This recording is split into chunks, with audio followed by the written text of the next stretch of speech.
Thank you, Madam Speaker. Madam Speaker, I want to thank you for giving me this opportunity.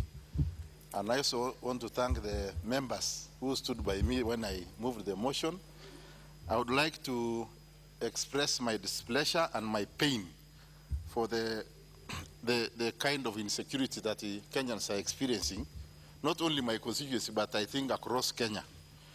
And having worked in the security sector for a long time, I feel that I'm disturbed, because when somebody knows what should be done, actually it affects that person more than even those ones who are affected when they don't know.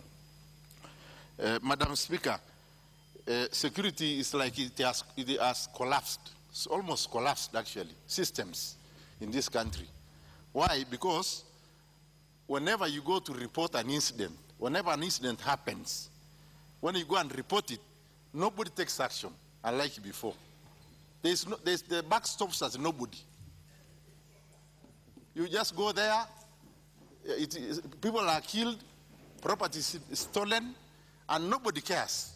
You are just told, okay, report. You can even be turned to be a suspect instead of being a witness or somebody who can give information. We know that in recent past, we had experienced insecurity in Moyale, in Mandera, in Bungoma, in Kakamega, even here in Nairobi, the Westgate incident. And many other places, Mombasa, Garissa, and Busia, everywhere actually. And I think I want to request and appeal to members of this house, to stand firm, to stamp their foot, and let us save our country. Because we are likely to go into docks, actually. If we are not careful, if we will continue the same way we are doing it now, I'm afraid things will be worse than they are at the moment.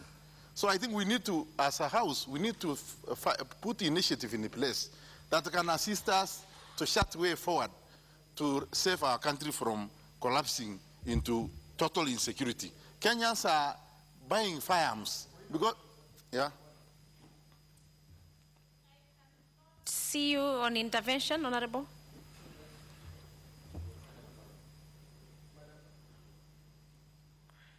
And what is your point of order? Madam, I don't wish to interrupt my good friend. But when we are speaking about matter of security, the chair of security committee should be here, or even the leader of majority, to be able to take our sentiments, because are we going to speak to ourselves? That's my point of order, Madam Chair. Honorable Member, I agree with it. It's important. But since the Honorable Alois Musa Lentoimanga had already started moving, and it was a request that was granted, I think you can continue moving, but we'll take that as a note. Thank you. Thank you, Madam Speaker. It's important. It's actually important to have those members in the House, and I think they are aware. Some of them even supported me when I was moving the motion. So, Madam Speaker, the critical issue is that in the counties at the moment, there is nobody in charge of the security. What is there? The command system is collapsed. You have two commanders in the county, and it cascades down to the constituency. Two commanders, one AP, one policeman, general duty police. And when we go to ask for interventions, they compete. They compete. Everybody says it's independent. They cannot deploy. So that's one reason why it has collapsed. Why we can see that it's not working well. Two, in the recent past,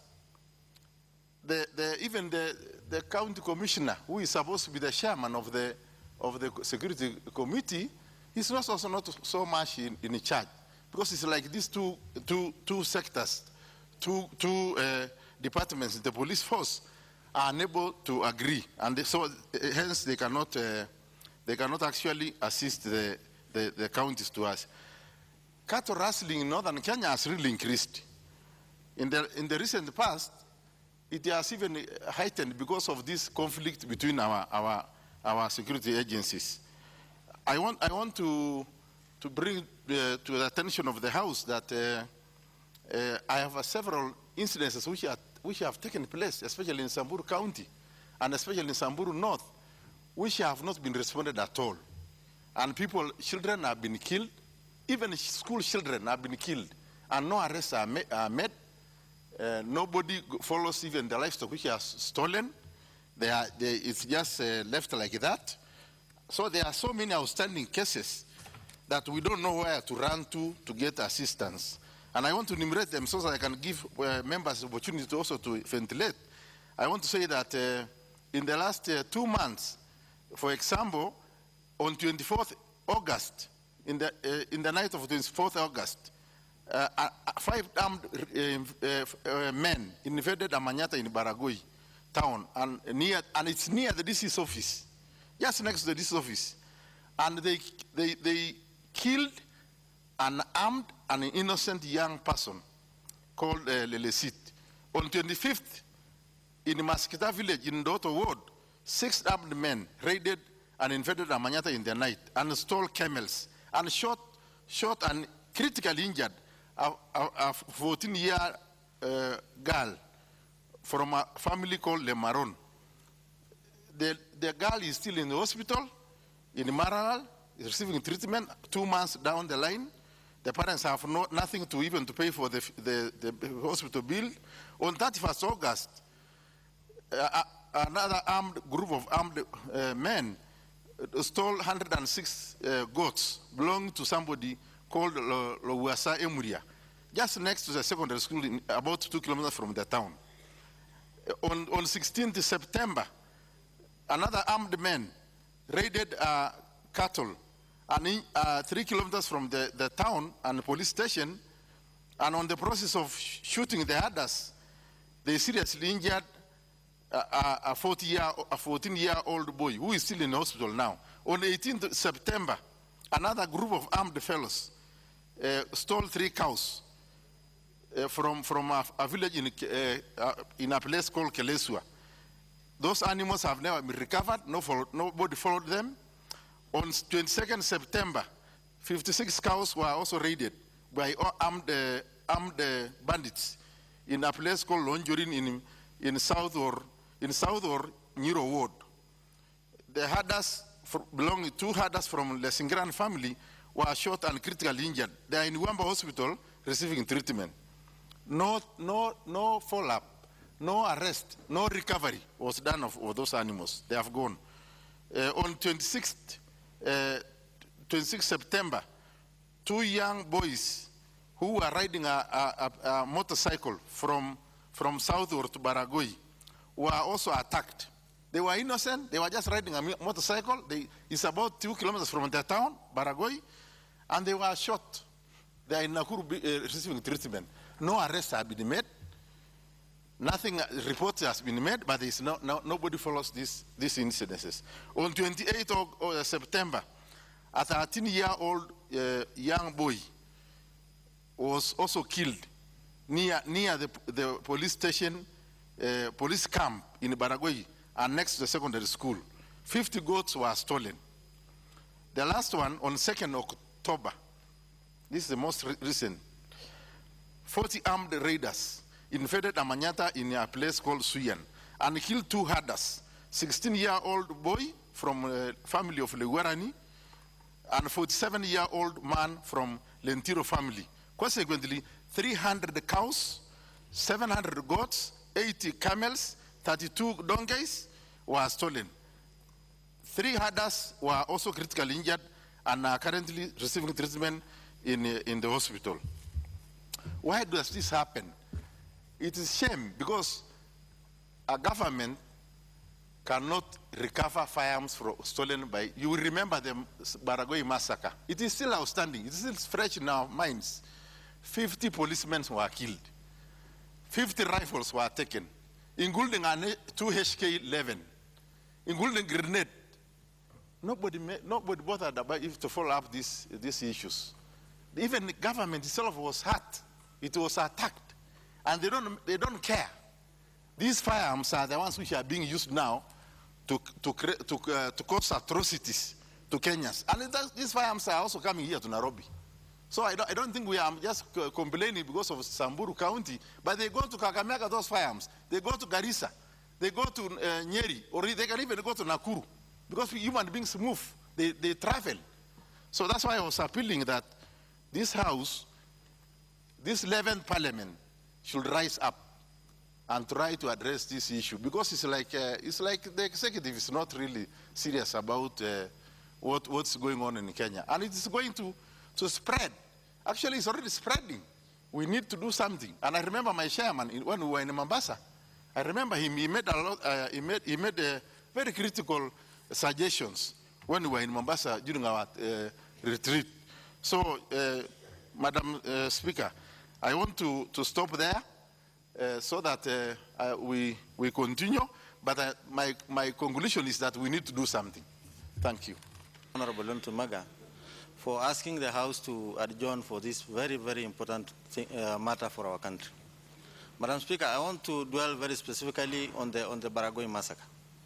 Madam Speaker, the genesis of the Baragoi massacre is a very, very sad thing for our country. We all know what happened in that fateful day.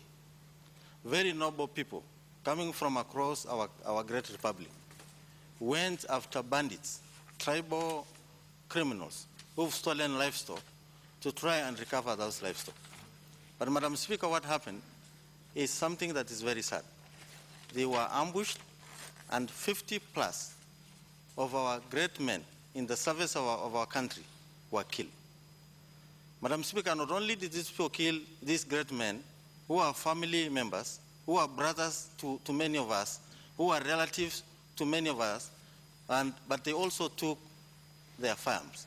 They took tons of assortments of arms and ammunition. Madam Speaker, today, those firearms and those ammunitions are looking at some very innocent Kenyan. We know what firearms are, Madam Speaker. These are not pillows. These are not roses. These are bullets from the government. These are guns that were bought for the government officers, now in the hands of tribal criminals, trying to kill more people who are in our own land. They've already killed 50 plus police officers who are serving our country. And I said these people, they are not just policemen, but they are people who represent families. They are husbands, they are relatives, they are brothers to many. Madam Speaker, I don't think it has ever happened in the history of our country. I don't think it's ever happened that somebody kills 50 plus officers, takes away their arms, and today nothing has been done about it.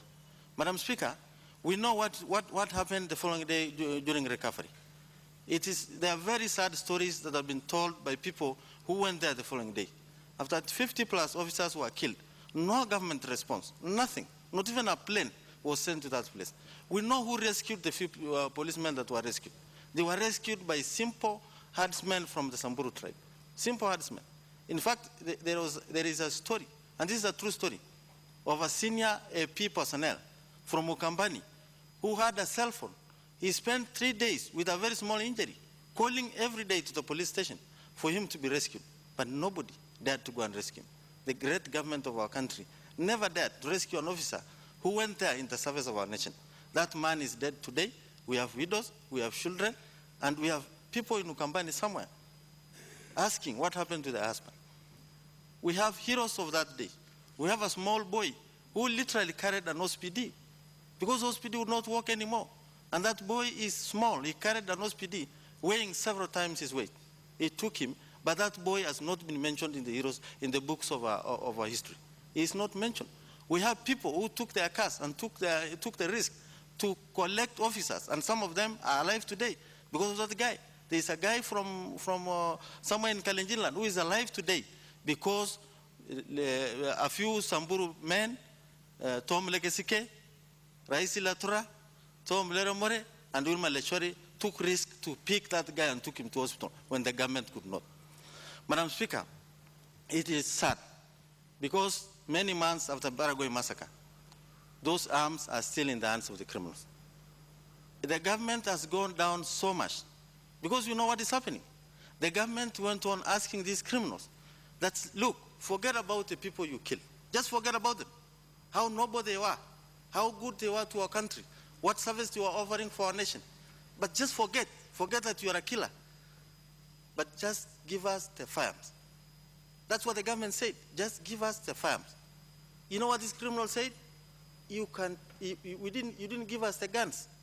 We took it by force. If you are truly a government of any power, what it is sold to be called a government, come and pick those guns. And I want the government to hear me so loud. Today, the criminals have won. They have won. They have the ammunition. They have killed. And I'm not sure, Madam Speaker, where else in the world, as human beings, could we get such an amnesty? Someone is telling you, forget about the noble officers that you killed. Just give us the firearms. And as a criminal, you say no. It makes me wonder whether there are some special people in this country. I know that there are elections, and I know that governments need votes, and maybe that's what they don't want to disrupt. But again, we cannot rule by looking by votes when innocent Kenyans have been killed, 50 plus officers, and that's not enough. Those guns today, the HK-16s and everything else, are looking at very innocent kids, very innocent women and children, very innocent lives of the Samburu tribe and of the Pokot tribe, because we know where those people can go. I'm sorry to say this. I'm not a tribalist, but we know who those guns, what those guns are facing. They are facing Samburus and Pokot. Can we just sit as a government and see those people being killed again? Madam Speaker, I want to end by saying this, by asking a few questions to our government. What happened to the operation that was authorized by the government of President Kibaki that it cannot be implemented now with the transition of the government? What happened to the government operation?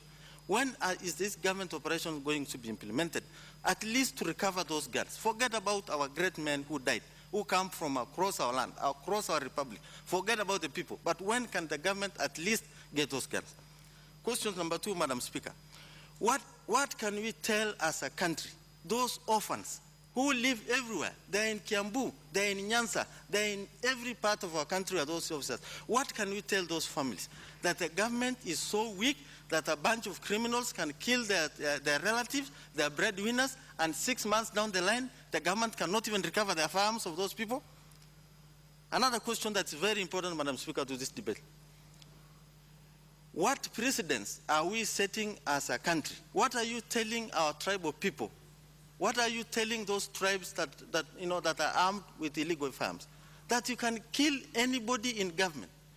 And not only do you kill, but take away their firearms so that you can kill more. You can keep killing.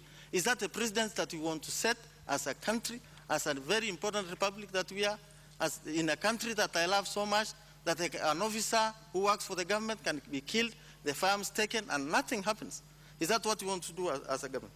And I want to ask the last question, Madam Speaker. If these people are Kenyans, they are somewhere in Kenya, have we lost control of our territories? That we cannot, as a country, that we cannot rule our country. Madam Speaker, the US is almost 50 times as big as this country. But you cannot do something today in the US. Even in the very deserts of Arizona, New Mexico, or wherever, the government will catch up on you. We have a very small country. We keep talking of Suguta Valley, as Suguta Valley is sending robots to the Mars. Suguta Valley is within our territories. It's not even a big place. The government has every machinery, planes and everything. Madam Speaker, I support. Thank you. Honorable members, Hii ni kitu ya uchungu na ni ya Wakenya wote. Na ni ukweli, bila tunazungumza na bila tunaongea, hii maongeo inaenda wapi? Na itajibiwa na nani? Ni ukweli. Kwa sababu kuna uchungu kubwa na ni kali. Mimi siwezi rudia sile Mheshimiwa Ntoimaga amesema, kwa sababu ametaja kila kitu. Lakini ningesema tu machache ile hajataja. Mambo ya Baragoi Masaka. Baragoi Masaka tulishuhudia, mimi mwenyewe moja nimeshuhudia na nikaona ni nini imefanyika. Lakini baada ya kupeana habari, shida iko hapa.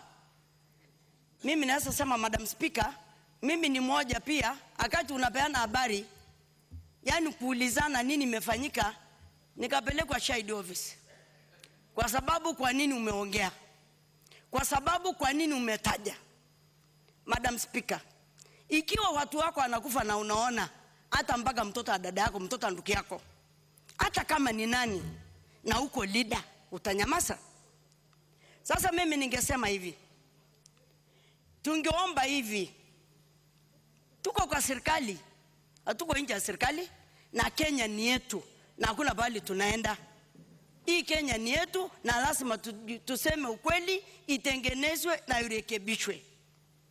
Ninasema ya juzi tarehe 2, na hiyo ndio imenichangaza zaidi. Imetajwa na Mheshimiwa Lento Imaga, watoto wamekufa, ng'ombe imeenda. Report ile inaletwa Nairobi, inasemekana hakuna mtu amekufa na hakuna ng'ombe imeenda, ikiwa maiti sinalala pale. Madam Speaker, nafikiri hiyo kitu ni uchungu zaidi, na mimi ningesema hivi, tulianzisha amani kwa watu wote, ilikuwa inaitwa Peace Caravan. Akati kila mtu anarudiana kukaa pamoja, hatujui vita ikaanzia tena wapi. Sasa mimi ningeuliza, ng'ombe hii inapelekwa wapi? Kwa sababu hata ikienda kutafutwa. Honorable Leshomo, you should be finishing. Madam Speaker, ningesema tu, ningeuliza hii ng'ombe inapelekwa wapi tujue. Punduki ya serikali ile imetajwa imeenda, inapika raia. Na mimi ningesema tu, katika serikali yetu, makosa iko wapi kwa serikali? Itolewe wenye ako na makosa, ama wale, ama kuna nini katikati ya mambo ya security, mambo ya usalama inaboroteka mama. Na mimi sahi nikisimama hivi sahi, tunaambiwa watu wamehama milima wote, hakuna mtu yuko barabara, watu wamehama, watoto wanatolewa mashule. Sasa tutafanya nini?